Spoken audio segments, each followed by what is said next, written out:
कल्याण मंत्री श्री नरेंद्र सिंह तोमर जी से आग्रह करूंगी कि वे हैकाथॉन का उद्घाटन करें। इस अवसर पर सर हमने एक छोटी सी टीजर फिल्म भी बनाई है जो अभी सर उसके तत्पश्चात सर हम माननीय मंत्री जी से आग्रह करेंगे कि वे हमें संबोधित करें सर, और हमारा उनका मार्गदर्शन सर हमें रहेगा 2 महीने के पूरे इवेंट में। धन्यवाद सर। अरे यार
मैं माननीय मंत्री जी से अनुरोध करूंगी कि वे अपना संबोधन।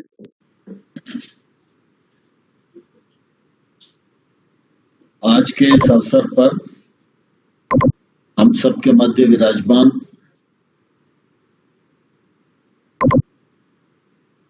एवं किसान कल्याण मंत्रालय के माननीय राज्य मंत्री श्री पुरुषोत्तम रूपाला साहब, श्रीमान कैलाश चौधरी जी, DG ICR doctor Mahapatra ji, Dolly चक्रवर्ती जी और इस पूरे कार्यक्रम से जुड़े सभी विद्वज्जन, प्रतिभागी, विचारक, चिंतक और उपस्थित सज्जनों, आज वर्ष 2020 का अंतिम दिन है और कल 2021 प्रारंभ होने वाला है। इसलिए नए वर्ष के अवसर पर आप सभी को मैं बहुत बहुत बधाई देता हूं, बहुत बहुत शुभकामनाएं देता हूं। मुझे इस बात की भी प्रसन्नता है कि बीते वर्ष में कृषि मंत्रालय ने, अनुसंधान परिषद ने अनेक नए आयाम स्थापित किए और उसी दिशा में एक और महत्वपूर्ण कदम एग्री इंडिया हैकाथॉन के माध्यम से आरंभ होने जा रहा है। यह हम सब के लिए बहुत ही प्रसन्नता का विषय है और इस अच्छे आयोजन के लिए मैं डॉक्टर महापात्रा जी और उनकी पूरी टीम को अपनी ओर से बहुत बहुत बधाई देता हूं, बहुत बहुत शुभकामनाएं देता हूं। मुझे ध्यान है जब आईसीआर की समीक्षा का दिन था और प्रधानमंत्री जी समीक्षा कर रहे थे, तो कृषि क्षेत्र को विकसित करने की दृष्टि से, अनुसंधान की दृष्टि से, नवाचार की दृष्टि से प्रधानमंत्री जी ने कई विषयों पर हम लोगों का ध्यान आकर्षित किया था और उसी समय उनके मन में था कि डिजिटल प्रौद्योगिकी का उपयोग इस दिशा में हमें करना चाहिए और हैकाथॉन का आयोजन करना चाहिए, तो कम समय में कम खर्च में इस क्षेत्र में अधिक लाभ हम प्राप्त कर सकते हैं और इस दिशा में हमें कदम बढ़ाने चाहिए। मुझे प्रसन्नता है कि महापात्रा जी की अगुवाई में यह काम शुरू हो रहा है। ICAR तो देश की बहुत ही प्रतिष्ठित संस्था है। 100 वर्षों से अधिक का अनुभव इस संस्था के पास है। इस संस्था के माध्यम से कृषि के क्षेत्र में जो अनुसंधान हुए हैं वह निश्चित रूप से अनुकरणीय है। जब हम देखते हैं कि खाद्यान्न की दृष्टि से देश सरप्लस हो गया है, तो उसमें किसानों का परिश्रम तो महत्वपूर्ण है ही, लेकिन हमारे वैज्ञानिकों का अनुसंधान इसका भी अविस्मरणीय योगदान है। और इसलिए जब यह कार्यक्रम IRA ने हाथ में लिया है, तो आने वाले कल में इसके भी सदपरिणाम हम सब लोगों को प्राप्त होंगे, ऐसा मुझे विश्वास है। मुझे बताया गया है कि लगभग यह कार्यक्रम अनेक दिनों तक चलेगा और इस कार्यक्रम में देश भर से 3000 से अधिक इनोवेशन, 5000 प्रतिभागी, 100 से अधिक विचारक, 1000 से अधिक स्टार्टअप और 50 से अधिक वक्ता होंगे।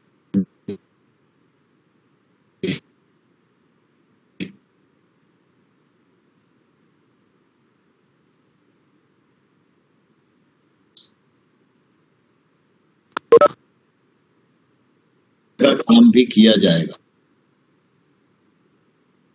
हम सब जानते हैं कि जीवन वही अच्छा होता है जिसमें प्रतिस्पर्धा हो, और प्रतिस्पर्धा को समय समय पर प्रोत्साहित करने के लिए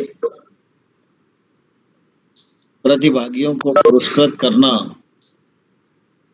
यह भी जरूरी है। इस कार्यक्रम के अंतर्गत हमारे तमाम सारे उपस्थित महानुभावों का विचारों का आदान प्रदान एक दूसरे के प्रति होगा। बहुत सारे प्रेजेंटेशन भी होंगे और स्टार्टअप्स की दिशा और इनोवेशन की जो दिशा देश में विकसित हो रही है, उस दिशा को पूरे देश के सामने आने का इस अनूठे प्रयास के माध्यम से एक सफल मंच मिलेगा। और निश्चित रूप से इस कार्यक्रम के माध्यम से सभी विचार एक दूसरे के साथ साझा होंगे और उनको एक अखिल भारतीय स्वरूप प्राप्त होगा, और यह स्वरूप निश्चित रूप से हम सबकी ताकत बढ़ाने के काम आएगा। हम सब जानते हैं कि हमारा देश कृषि प्रधान देश है। हमारे देश की आधी से अधिक आबादी कृषि पर निर्भर है और यह हमारी आर्थिक ताकत भी है। गांव का ताना बाना, कृषि की अर्थव्यवस्था, इसने प्रतिकूल परिस्थितियों में भी अपनी क्षमता को सिद्ध किया है। पिछले दिनों कोविड का संकट था, सारी अर्थव्यवस्था देश की भी दुनिया की भी लड़खड़ा गई थी, लेकिन कृषि के क्षेत्र ने अपने को जीवंत बनाए रखा, और सिर्फ अपने को ही जीवंत नहीं बनाए रखा, देश की अर्थव्यवस्था ठीक प्रकार से स्थिर बनी रहे, इसमें भी कृषि के क्षेत्र ने अपनी प्रासंगिकता भी सिद्ध की और योगदान भी दिया। आज जब हम इस क्षेत्र में विचार करते हैं तो निश्चित रूप से हम सब लोगों को यह विचार करना आवश्यक है कि कृषि का क्षेत्र और मुनाफे में कैसे आए। दूसरी चुनौती हम सबके समक्ष है कि कृषि के क्षेत्र में युवाओं का आकर्षण कैसे बढ़े। तीसरी हमारी चुनौती है कि फसलों का विविधीकरण कैसे हो। फिर इसके बाद फर्टिलाइजर का उपयोग धीरे धीरे कम हो, हम जैविक खेती की ओर बढ़ें, सूक्ष्म सिंचाई की ओर बढ़ें, खेती में लागत कम हो, महंगी फसलों की तरफ हम जाएं, तकनीक का पूरा समर्थन कृषि को मिले, हम उत्पादन भी बढ़ा सकें, उत्पादकता भी बढ़ा सकें, वैश्विक मानकों के अनुसार खेती कर सकें और अपने उत्पादन का अधिक से अधिक निर्यात करके किसान की माली हालत भी समृद्ध बना सकें और देश के जीडीपी में भी कृषि के क्षेत्र का योगदान हो, यह सुनिश्चित करने में भी हम लोगों की भूमिका आज आवश्यक प्रतीत होती है। मुझे प्रसन्नता है कि देश के किसान के परिश्रम में कोई कमी नहीं है, लेकिन आज जरूरत इस बात की है कि कृषि का क्षेत्र नए आयामों से जुड़े और इस दृष्टि से एग्री स्टार्टअप का एक बड़ा योगदान हो सकता है। नए नए इनोवेशन के लिए प्रधानमंत्री जी ने पूरे देश की नई पीढ़ी को उत्साहित किया है, आह्वान किया है और इस दिशा में हमारी नौजवान पीढ़ी आगे बढ़ भी रही है। यद्यपि यह सच है कि हमारे वैज्ञानिक नए अनुसंधान कर रहे हैं, नए नए बीजों को इजाद कर रहे हैं, उत्पादकता बढ़ाने का प्रयत्न कर रहे हैं और क्लाइमेट चेंज के कारण जो परिस्थितियां आने वाले कल में खड़ी होंगी, उसका मुकाबला भारत कैसे करे, इस दिशा में हमारे वैज्ञानिकों का ध्यान पूरी गंभीरता और पूरी जवाबदारी के साथ लगा हुआ है। लेकिन इसके साथ ही साथ नवाचार की महत्वपूर्ण भूमिका है, क्योंकि हमारा देश युवा देश है, बड़ी मात्राओं में युवाओं की भूमिका है, देश में युवा ऊर्जा है, उस ऊर्जा का सदुपयोग हो और उस ऊर्जा का उपयोग कृषि के क्षेत्र में, फूड प्रोसेसिंग के क्षेत्र में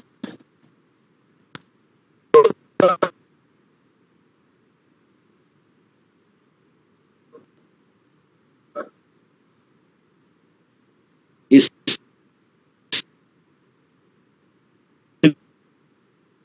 लिए जरूरी है कि यही एक ऐसा क्षेत्र है जो को रोजगार भी उपलब्ध कराता है। मोदी जी ने विगत 6 वर्षों में लगातार किया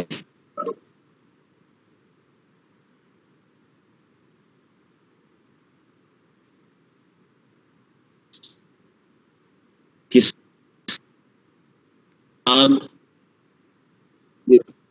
आर्थिक ताकत बढ़े,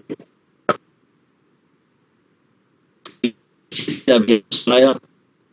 कोविड के से ही पूरा देश घिरा रहा, लेकिन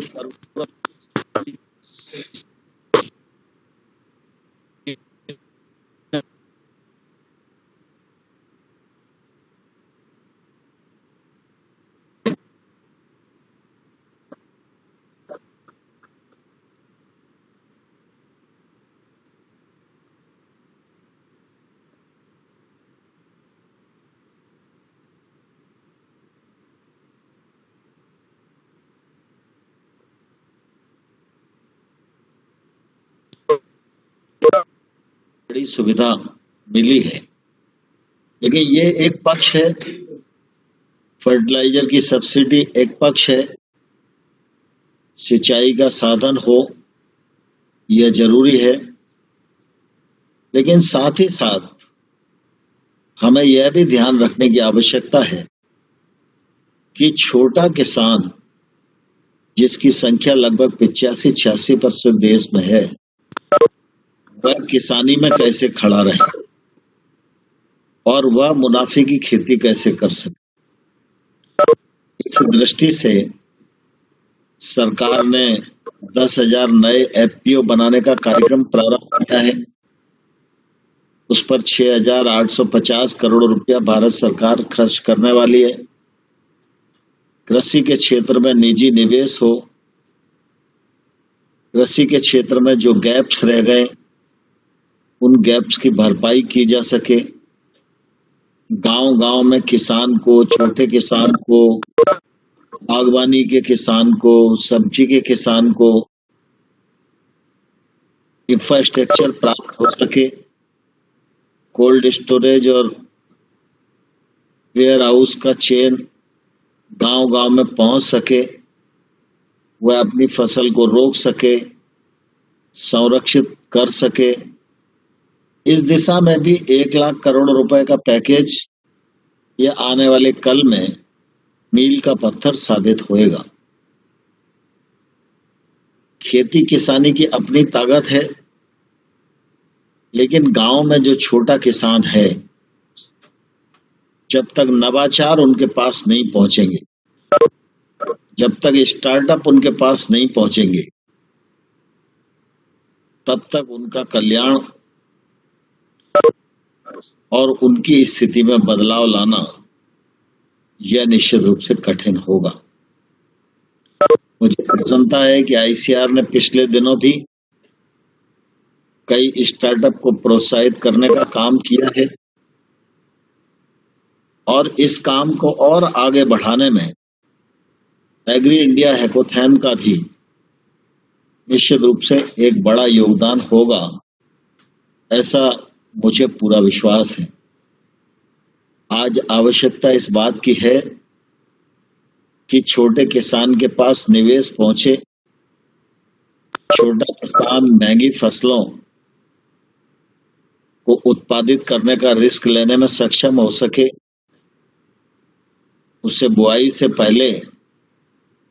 औसत मूल्य की गारंटी मिल सके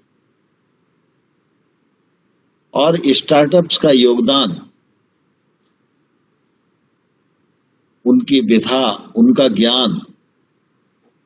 यह जब नीचे तक पहुंचेगा तो निश्चित रूप से नई पीढ़ी को भी खेती की ओर आकर्षित करेगा और खेती को भी मजबूत बनाने में, मुनाफे में लाने में निश्चित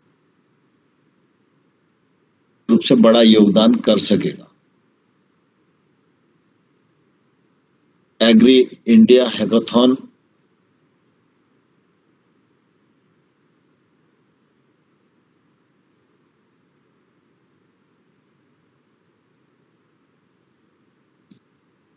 यह कार्यक्रम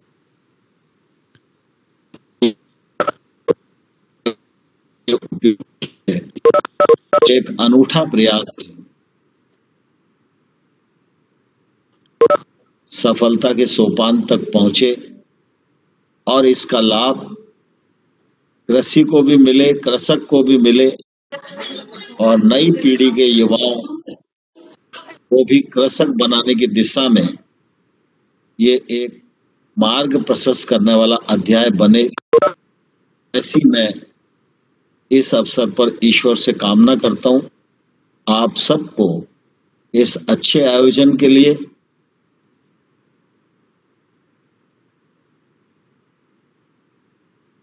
और पुनः एक बार नव वर्ष की शुभकामना देते हुए अपनी वाणी को विराम देता हूं। बहुत बहुत धन्यवाद।